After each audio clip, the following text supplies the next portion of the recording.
Hey there, everyone. Today we're going to have a conversation with Sonali Gadia. She's a celebrity stylist and has styled celebrities from Radio Mirchi, Big Boss, and she has also done some ads wherein she has styled models and celebrities and been their personal stylist as well. Through her journey and her experience, you're going to learn some important lessons that will help you grow in your styling career. Hey Sonali, Very beautiful.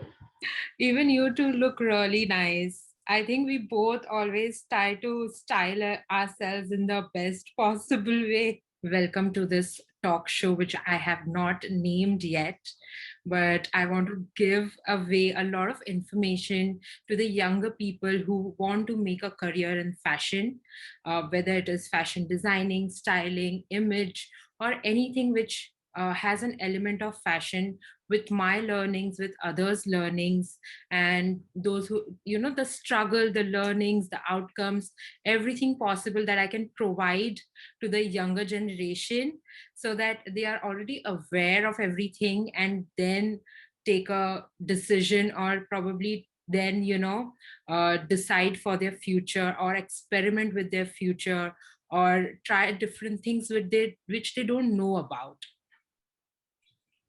I'm so glad to be here. A part. Yes.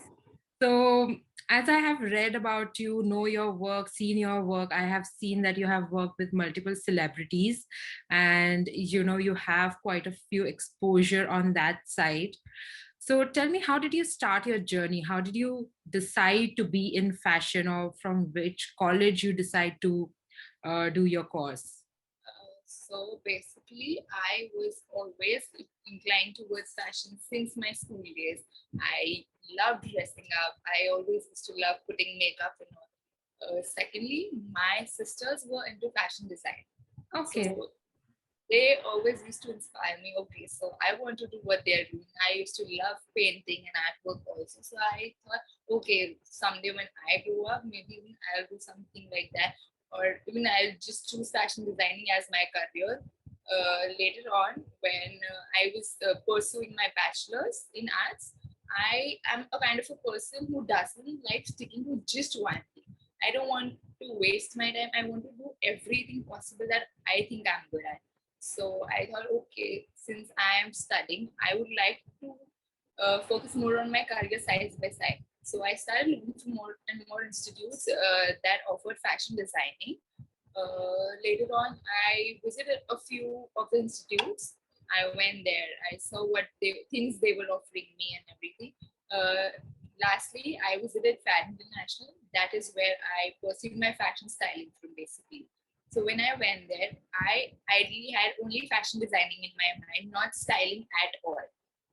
But later on, when I went there, I spoke to them. They talked to me about fashion styling. I discovered new things. I was like, okay. Later on, when I went at my place, I discussed with my parents, with my sisters. Somehow, I realized I was more of a person who could do styling than designing. I discovered my new interest, so I was like, okay, let's give that a try. Also, that was for 9 months only, whereas designing was for a longer term. So I thought, okay, let's give this a try, and later we'll see how this goes and everything. So I took up styling at Fad International, and the day I began, I started loving it. I literally fell in love with it. So yeah, I began enjoying it. Then it was 9 months course. They also provided internships to me. That's So that nice. is how, yeah, I began working as a So, stylist. in your experience, what do you think that whatever institute is teaching you, how knowledgeable that is, and how different is the experience on field?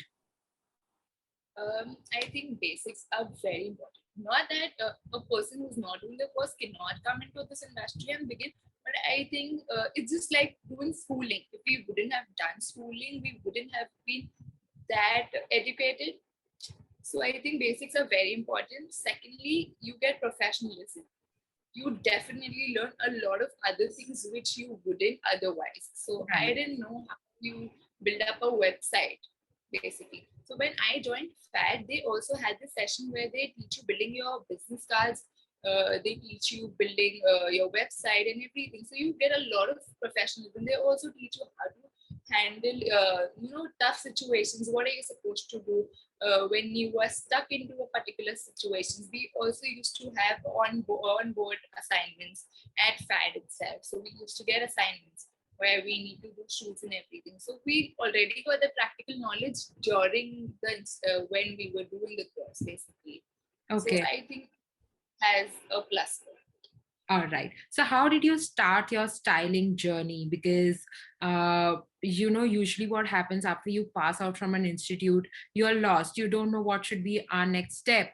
Should we look for a job online? Should we look for a job on job portals? How do we begin our styling, career? So luckily, I came from an institute that has played a major role in my work life, basically, because firstly they do provide internship. So first, prior when I went there for admission, they did say that we have a lot of students who've been doing fashion styling, who've been doing celebrity styling. And I thought, okay, every institute says that, like, okay, they want students, so they might want me to join if I look at their work and everything. I wasn't sure if they would give me internships and celebrity styling. I never thought of it that I would work with a celebrity personally. So I was like, okay, let's give it a try. But later on, my first internship that I got at FAD was for an advertisement for SoFit, and it was with John O'Brien. So I was like, oh, this is real. This is not only, they did not just say it, they actually gave us an internship. And my first internship was crazy. I got an amazing exposure. We did have high and lows because it was my first internship. But yeah, that was my first ever work in this industry, and it was celebrity styling. So yeah, I was pretty nervous and also extremely excited to be doing that task. Right. Then later I got second internship, which was with Mia by Tanishq. We shot with filter copy. So one by one, I started getting opportunities, and I started building my confidence. Okay, this is how it goes. I can do this. So Amazing. Super. Then I know that you have done individual styling assignments as well. So how was that journey? How easily did you get these assignments, or what are the difficulties and challenges that you face while getting these assignments? honestly, not every. I'm not trying to like praise myself, but honestly, in this industry, to begin individually, it does take time, and I still know a lot of people who haven't begun individually because this industry is like that. Once you begin assisting, you either remain as an assistant or you don't know how to grow or start as an individual. But when I began doing internships, not all internships were very great. Somehow I realized when you're doing those, when you're assisting basically, you do get an exposure, you do get practical knowledge, but you don't get to do your work. You Correct. can't put in your style and everything. You honestly just help the stylist with picking up the bags by collecting the stuff. You don't get to put in your mind of frame and everything. So I was kind of missing that. Not that I did not enjoy working with them, but I wanted to do my styling basically. So I thought, okay, I do not want to assist anymore. I want to give it a try. Let's just see whatever happens. I wouldn't give up. So then I started sending out my cards, my work, my portfolio. I took up that step, and then that's how my journey began. So, to help our viewers, how would you state it in a way that how did you do your research on approaching people or sending out, let's say you want to send out an email or your portfolio to a particular stylist or celebrity to show your work? What are the steps did you take to reach that person? First, in my institute, we used to have people coming from out, Mhm. bloggers, celebrity stylists. So they used to give us lectures. They used to tell us how do we interact, how do we send in mails and everything. Later on, when I began doing my internships, so the stylist used to ask us to send out mails for sourcing and everything. So that's how I learned. Okay, this is how I'm supposed to do it. Okay, this is, and I always knew how to be mail and everything. So I just kept giving a try. Later on, one by one, my mails started getting professional, and I started getting replies.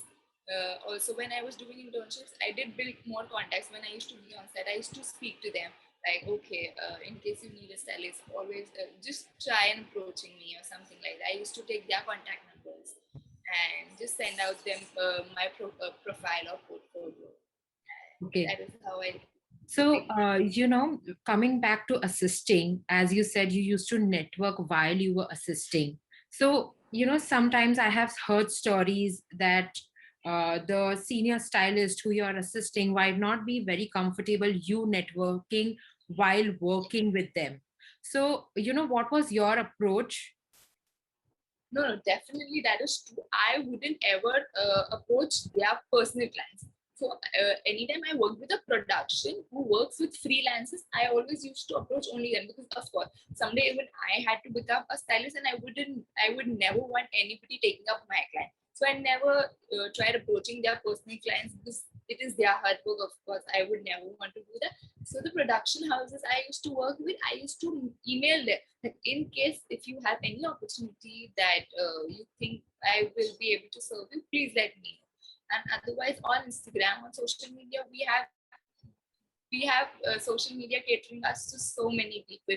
We have a handful of people on Instagram. So yeah, you do get their contacts, email IDs on them. So every night I used to research for celebrities who might be looking for a stylist, or upcoming celebrities or models, especially photographers, because usually the photographers are the ones who contact you. So I Right. started building up with the photographers as well. In case you have an opportunity, do let me know. I would be up for it. And Right. that is how I started building contacts. Okay. So tell me how difficult it is to be a assistant stylist, because sometimes you have to deal with rude celebrities, rude photographers, rude stylist. And so what were the challenges on set? Uh, as I said, my first internship was celebrity styling. Although it was very exciting, not because I was about to meet a celebrity. I have met celebrities prior to that, but it was the first time I was working with a celebrity, and I had never done that. So yeah, there was another level of excitement and everything. So when we were on sets, we tried clicking a few pictures and everything that we are shooting with this is celebrity, we are on set, and that did create a scene. We are not supposed to do that. So it was my first ever internships, and all of us, not only me, I had a group of people doing that with me, and the director came up to us and he literally scolded us that this is not what you're supposed to do, and all of that. Also, the styling XYZ stylist I was working with uh, wasn't really that I mean, not very friendly, I can say, because the experience was not very nice. She was a little rude. More than styling, we used to do her personal work basically. So you do face such people where more than styling, you would have to do their work. Some of the stylists wouldn't even pay you for doing all of that. So all you get is just the exposure and everything, and at the end you do not get paid. You will have to face all of it once you get into this industry. It is not as sweet and fancy as it looks that you're working with celebrities and all. So sometimes your payments are delayed, sometimes you don't get paid at all. Sometimes the stylists are very rude. All they give you is their own work to do. You don't get to do your own styling. All you have to do is pick up their bags, roam around with them, sit on the sets for long Long days and hours. hours. Hmm. So yeah. So what were your working hours? What time would you start? What was the best working hour or the worst working hour while you were working as a assistant stylist or a stylist? I think best was when I did with a magazine. So it was just for like 2 hours, but it was the best experience that I had. And also that magazine, the editors of the magazine are so friendly. I am like so close to them now. I love working with them. So it is not at all hectic. All I have to do is go there. It's just like very friendly vibe you get there. So it Right. is only to shoot, but you will enjoy when you are there, honestly. The So they treat entire you vibe and attitude of the set. yeah. You wouldn't feel like you're on sets or you're working. It's like okay, you're working with friends. So even though the magazine is an international magazine, the editors are like you, but they are amazing. So I love working with them. And worst would be, yeah, when I shot my first thing because the working hours were very long. So it was my first day of sourcing, and we were at that stylist place when I was assisting. So the story is when I was assisting for my first shoot. So we were at the stylist place who lived at Juhu. And then, okay, we were done with the meeting and discussion and everything. And later on, we were asked to go back home. As soon as I reached home, just like after half an hour, I get a call that you need to come to Bandra again. So that is what used to happen. Like you just go back home and within half an hour, they're like, come back here. Okay. So that used to happen. At 9 o'clock in the night, they're like, come back, we need to start sourcing now. So there was no particular schedule. And since it was my first ever shoot, I found it a little difficult to grasp into it. Although my family was very supportive, I did not face any problem, but it was difficult for me to, indulge into all of that and yeah, grasp things like that. So what are the working hours would you say typically is? How early do you start? How late do you finish? You can never say it. I mean, there is no particular schedule in this styling field. Sometimes you have a call timing for 4 a.m. because the shoot will be starting at 6 a.m. And as a stylist, you always have to be on sets 2 hours prior because you need to put everything on racks. You need to iron the clothes. You need to have your styling kit ready. So you always have to be 2 hours prior on the sets. Others may come at whatever time, but stylist call time will always be 1 or 2 hours prior than the actual call time. Right. Because then you have to do the trials if something is fitting, not fitting. So you have all of that to do. So Right. there is no particular call time. Sometimes it is like you have to come midnight. Something is not fitting. I need to go to the tailor and fix because tomorrow is the shoot, and maybe that celebrity is not comfortable with it or something like that. So there are no particular What do call you, time. so from cities, and there are some people from towns as well, and from different part of India or maybe internationally also. There are people who dream of making as a celebrity stylist, but a lot of people are not lucky enough to have supportive parents or maybe financially strong. So probably they need a monthly income, and probably their parents are not comfortable with a very vague working hours. So what do you suggest those kind of people, and how would they come across this challenge?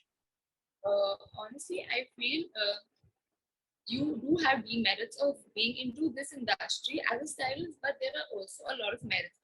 Because styling and fashion is not inclined towards only celebrity style. You have various things that you can do as a stylist. You can work as a consultant, you can work as a shopper, you can give makeovers, so you can work with brands. So it is not only that you have to keep working on sets, you also have various companies taking up stylists. Right. So you can get work from home as well, whose parents are not comfortable with their daughters or sons going out late night and doing shoots. So there are companies they can try their chances with. There are also brands who take up fashion consultants. So you can join those brands where you have 9 to 7 or 9 to 6, like particular working hours. I'm sure there are parents who are comfortable with like particular working hours. They know that their children will be back home at a particular time or something. So there are various options that this field offers you. So it's not like you can only choose doing celebrity styling and be on sets all day, all long. You can choose whatever you feel like. You can also do blogging where you do not have to go anywhere. You can sit home. You can give advice, tips, and tricks. You can record videos. You can share your talent with people just via phone or a camera. Right. So it is not that you have to go out and do things. Okay. So yeah. So did you have projects every week or every month, or did you have work quite often that you would say that, oh, I was always packed with work, or there were months that were difficult for you to, even handle that, okay, I'm not getting any projects. So what would you do at that point of time? Yeah, there were weeks, days, months where there was no work at all. So you have to be very active in this industry, because initially there were not as many stylists, or people were not aware of styling at all. So there was not very high competition. In this era, I believe during all the millennials have become very known about styling. Everybody wants to do styling basically. So the competition is very high. So you have to be active everywhere as much as possible you can. So because if you are not available for a task, there will be someone else doing it. So it's Correct. not like that people are waiting for you and only you. That is not the case.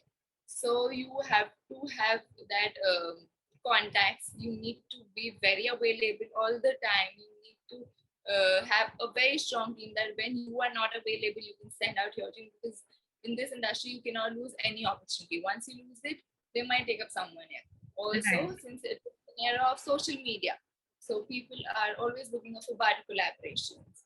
So even if you are having work in that month, it's not necessary that you are getting paid like unexpectedly or something like that. So I suggest, if you are not having work in first month, try covering that up in the second month.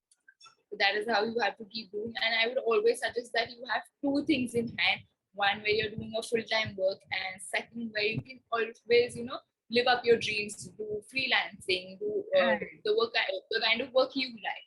So you're Right. not struggling with the income source of income. Great. So, keeping all the challenges in mind, what do you think is the growth like? Like, you started as an assistant, then you started doing your individual project, then you said that there were some months which were on and off, and sometimes you don't even get paid for a project. So, what do you think that after a certain period, let's say a year or 2 years' time, where should one individual see themselves in this career growth? I think the first initial year would be very difficult, because, as I said, it's the era of social media. Everybody is doing styling or makeup or something like that. You're not the only one. So you need Correct. to have that pace. You need to be constant, very constant on these things. So once you get the pace of it and you ace your work in this industry, the later years will be, I guess it that was the case for me. So I think the later years will be very smooth for you. You will start getting contacts. You don't have to give up basically. Or this will be very hard. But I think you cannot give up very easily. You need to keep going on and on and on. And the later years will be very smooth. You will get contacts from them. Uh, in the first year, you will be struggling. You will be contacting them that, please give me work if you have anything. If you have later on, I think the photographers, celebrities will come to you. You will get everything. So all you have to do is not give up and Right. just So, keep working hard. in this industry, networking is very important. So, what is one tip that you will give to network? How would you approach somebody and network with them? Uh, I think being active on social media is very important. You need to keep updating constantly, like constantly, because you may not get a chance to send your portfolio to everyone individually or personally. You might not get everyone's email address or everyone's phone number. So there are chances that people might come across your page on Instagram or Facebook or any other website. So you need to be very active on social media, number one. And number two, if you have personal contacts with any production team or any celebrities, you have to keep networking with them, keep communicating with them, even if you're not working with them. Like, how are you? What are you doing these days? So they have you in mind. Okay, yeah, she is there, and I might work there. And always, when you're working for the first time with anybody, make sure you do your best in that work, because I have so many celebrities and friends that I work with, and my first work has been so impactful for them that even though we may not be working now with each other, but they definitely share my contacts with their other friends or celebrities. So that works out to be amazing for me. So make sure whenever you're doing work, you give your best so that even if you don't work with them, they are sharing your contacts with others and you keep getting work. Super, super. Tell me something that, being creative is very important to be a stylist. Must have trade because you have to be creative, you have to be up to date with the trends and styles internationally, nationally, what is working, not working. But other than that, that's a major part. But other than that, what other skills one should develop in them that they think that, okay, they can make it? I believe it is not only creativity and art which is important. When you're working as a stylist, you need to be a package. You need to know time management. You need to know how to do the makeshifts. When something is not working out for you, how would you handle that situation? You need to be very proactive. You can't be stressing out on sets like, now this has happened. What do I do? What do I do? You need to know what you have to do. Right. You need to have knowledge of what you need to have on sets, what you need to do while you're on shoots. You need to have communication skills. You can't have that laid back attitude. Okay, I have a call time at 5 o'clock. I leave at 4:30 or something. You Mm. need to know how to behave on sets. Yeah, so all of that Very is important. very Yeah. very important. It is not only that if I am good at styling, that is going to work out for me. I need to have all of that in me. So if I am good at styling and if I reach on sets at 5 o'clock, if my call time is 4:30, that is not going to work out for me because you are messing up the entire team's schedule. So if Correct. you are late on set, the entire team has to wait for you because you go on sets, you put things on rack, you iron them one by one. So all of that is going to take time. So you need to know when are you supposed to reach, when are you supposed to call your team, how are you supposed to delegate the task to your team, to yourself, and everything. How are you supposed to handle situations when there is a misbehavior happening with you, or something where you just goof up on something? How are you supposed to manage all of that? That is very important. Okay. Also, you need to learn sourcing, budget Oh, issues. yes. That is counting. You need to know how much you're supposed to charge for what things. When you don't have a budget, how are you supposed to source in a very minimum budget?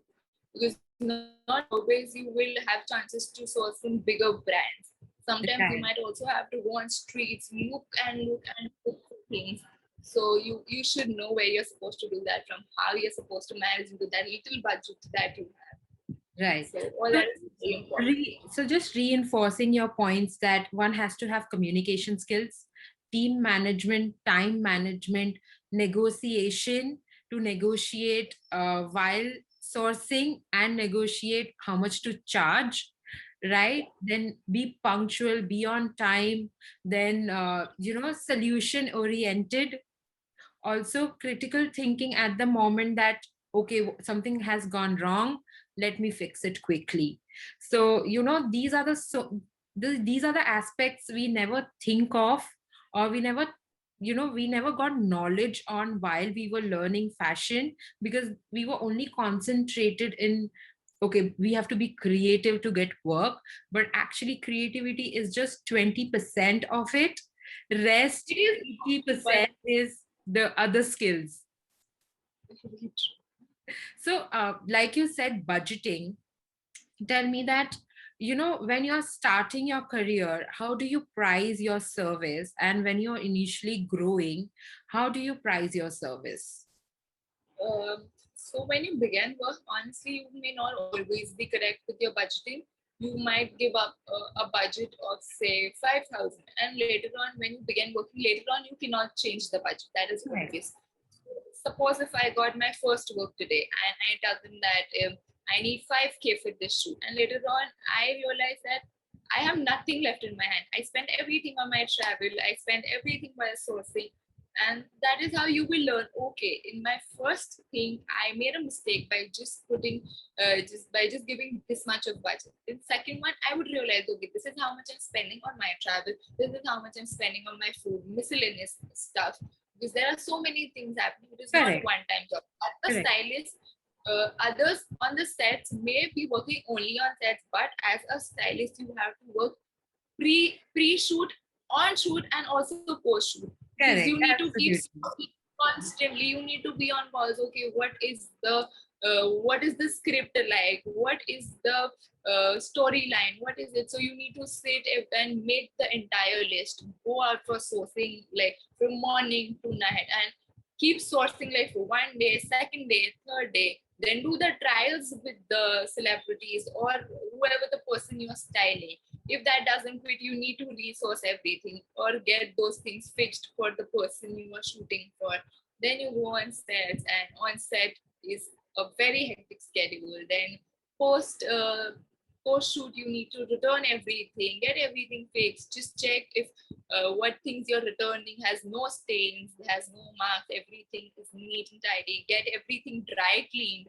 So all of that cost needs to be calculated. You should know how much you're supposed to charge very well. You can't just because since you're doing celebrity styling, you can't always ask for higher amounts because you're a celebrity style. You should know that what is the budget of the production team or anyone that you're working with, and then give your amount accordingly. You can't always ask for or expect higher amounts or ask for lower amounts. You need to know the correct amount that you're supposed to ask for. Right. So how did you learn budgeting while experiencing everything what is happening around, or or there was someone that who guided you how to budget? How did you figure Yeah, it out? my institute has always been there, like has played a very huge role in all of this, because they always had sessions for everything, be it budgeting, be it professionalism, be it communication skills.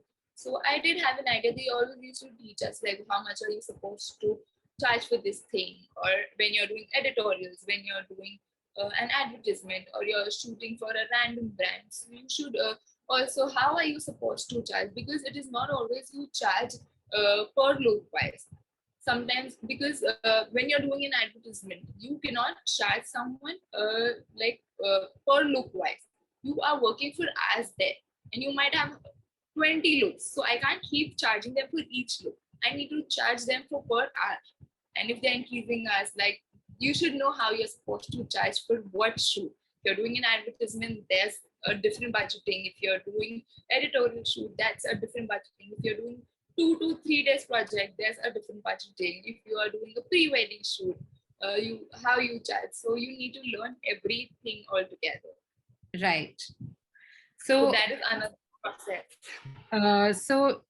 bringing this session to an end, what is the final message or the final learnings that you will tell our viewers that this is what you need to learn, this is what you need to know, so that you know that you are focusing on your goal and not giving up because it's a very challenging journey?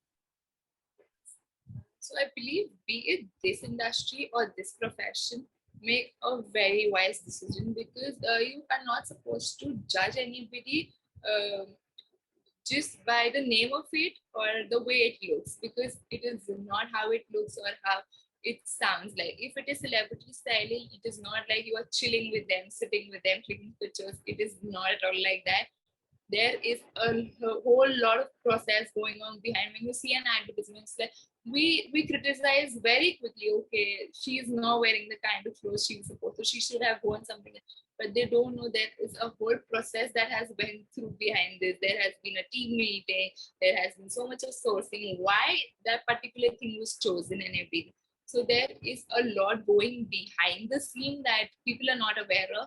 So when you get into this industry and start working, the initial days are going to be very difficult. So you can't just give up, because I also had a lot of people in this industry who came up to do styling, and they thought, okay, this is going to be very fancy. You'll get to do shoots. They thought they will be on in front of the camera shooting and everything, and then they realized, okay, this is not what they were expecting. So they Correct. part their ways styling. So and they did spend a lot during the course, and then eventually they had to part their ways because this is not what they were looking for. So I suggest that research very carefully, because when I joined Fan International, before that I took at least 15 to 20 days researching only on the institute. Then even after I visited FAT, I took a couple of days to decide if I really wanted to do styling or not, because I just didn't want to put my money and then later on regret that, okay, I don't want to do this. You have to make up your mind and decide if you really want to do this. Right. You can These days there are a lot of stylists available. You can always go up to them and just ask how their experience was, like how we are talking. So Correct. they can come up to me or anybody. They can ask them to share their knowledge, their experiences, and then decide maybe if they really want to do this, because it is not a piece of cake for everybody.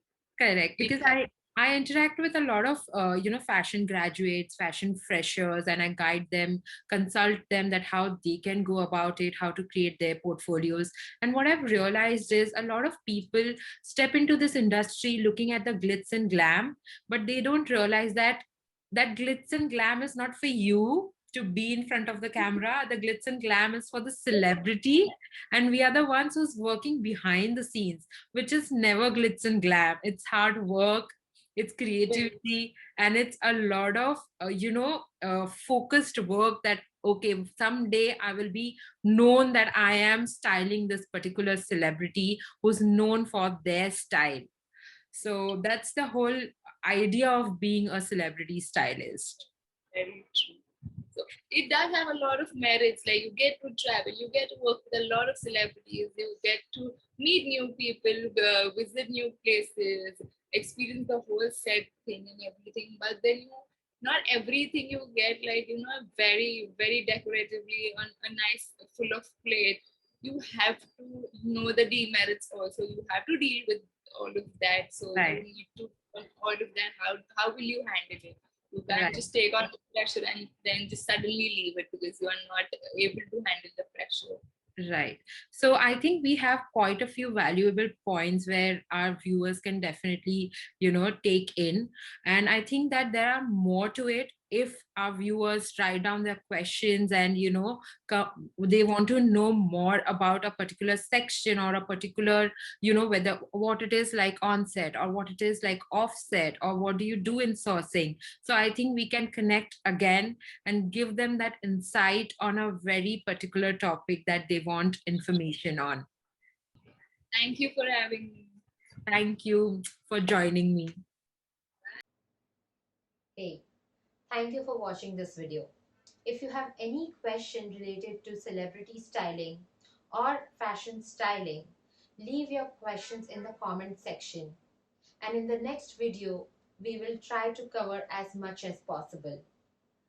Also, don't forget to hit like because that will help us to reach other people. Also, don't forget to share this with your friends because probably even they need this kind of information to progress in their career. Thank you for watching.